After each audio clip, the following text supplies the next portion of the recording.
Hey guys, Mr. B Living here once again, and as the title says before, this is my review on the Mega Drive slash Genesis game Eternal Champions. Eternal Champions is a 2D fighting game that was released by Sega in 1993. Sega, they were hoping to capitalize on the massive success that Street Fighter 2 and Mortal Kombat received around the same time. The game tried to set itself apart with like different unique features, like characters pulled from different time periods. You had reflectable projectiles, force fields, fighters that carried weapons.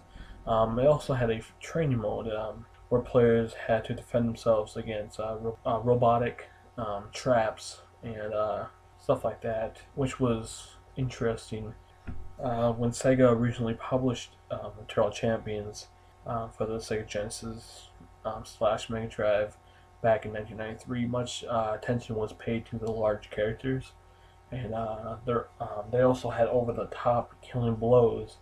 Unfortunately, once people began to look beyond those details, they discovered that it was basically the combat system and choppy animation kind of ruined the game. Just like Street Fighter 2 and Mortal Kombat, the main idea behind Eternal Champions is basically you pick one of the 10 characters and duke it out with a second player or computer opponents in one-on-one matches. The characters were large and detailed nicely, I guess.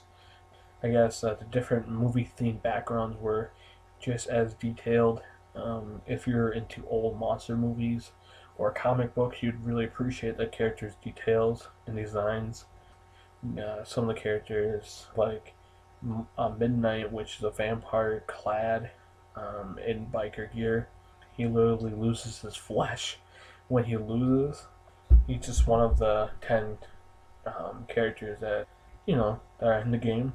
Each character had their basic punches and kicks and stuff like that, and special moves. There was also an inner strength meter where you had so much in the meter to do special moves, and where you couldn't really spam special moves in this game, so you had to wait for the meter to rise. So I guess that's some money for like throwing fireballs over and over and over again. So I mean, I guess that's a pretty cool aspect in the game. The only thing that you can take away from the graphics is how choppy the animation is. This game was also on the Wii Virtual Console. I mean, the game may be playable, but it's not the best fighting game out there.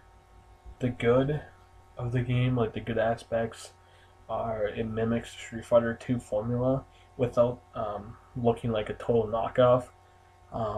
Detailed backgrounds and large characters drawn in a comic book style, which is really nice.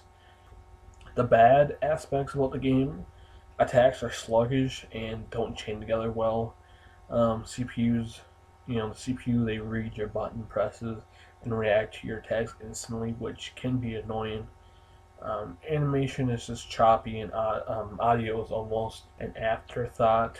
If I had to give this game a rating, I would give it by itself a 5. High 5, low maybe 6. But if you compare it to Street Fighter or Mortal Kombat, it gets around a 4.5. A 4. It's poor when it comes when you put it up against Street Fighter 2. But on its own, it's not a bad game. Like I said, the audio in the game is pretty terrible, and the animation is kind of choppy. But like I said, the backgrounds and the large characters are nice, so you will get that. But that's it, guys. I hope you enjoyed this video. But overall, if you're looking for a cheap Sega Genesis game that you can just pick up and play, it's not the worst game out there, and it's not the best, but for a cheap fighting game that is somewhat enjoyable, that could be better, and maybe I would like to see like an HD version. I've never played the second game, so I can't really say if that's better or not. Um, and, on Turn Champions, go find it if you want to check it out, you can find it in the emulator, the Wii Virtual Console, or I mean for cheap, probably on eBay or something. But that's my review. I hope you enjoyed. Hopefully, I had to cut out a lot of audio just because I suck at talking and I have to like just cut and paste and stuff like that. So hopefully it's not terrible, and hopefully you guys enjoyed. I'll get better at this, guys. My reviews aren't the best, I know, but in the future, I will get better. And like I said, if you enjoyed, give me a thumbs up. If not, well, I failed. But in the end, I will see you next time, guys. Have a great day.